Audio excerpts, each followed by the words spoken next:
Dahil sa nagpapatuloy na krisis sa langis, isinusulong ng business sector at ilang senador ang pagsuspindi sa VAT para makahinga-hinga naman ang mga negosyo at motorista.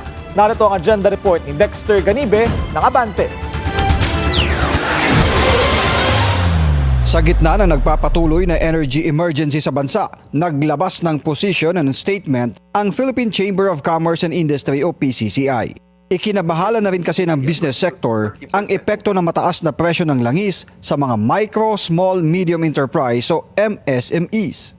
All industries are affected. Whether you be in the services sector, you be in the retail sector, whether you be in the manufacturing sector, everybody is feeling the supply squeeze, the margin compression, and ultimately, this may lead to some having to lay off jobs, to some having to slow down in their capital investment.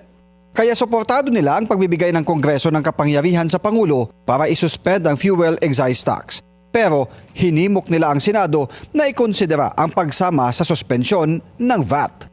Bilang tugon, inihain ni Senador Loren Legarda Miyerkules ng umaga ang kanyang Senate Bill No. 2043 na magbibigay ng kapangyarihan sa Pangulo ng Bansa na suspindihin o bawasan ang pinapataw na VAT sa dalawang kondisyon. Nakasaad sa panukalang batas na maaring tapyasan o tuluyang alisin ang VAT sa langis kapag umabot na sa $80 per barrel ang monthly average ng Dubai crude oil.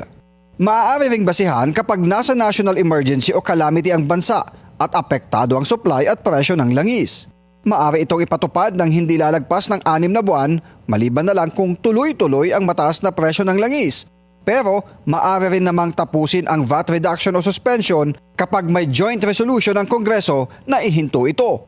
Ang kapangyarihan ng Pangulo para sa VAT suspension ay tatagal hanggang December 31, 2028. May mga panawagan din na buwagin na ang oil deregulation law. Pero tutol dito si Senator Amy Marcos. Sa halip ay amyendahan daw ito at isulong ang unbundling ng presyo ng langis.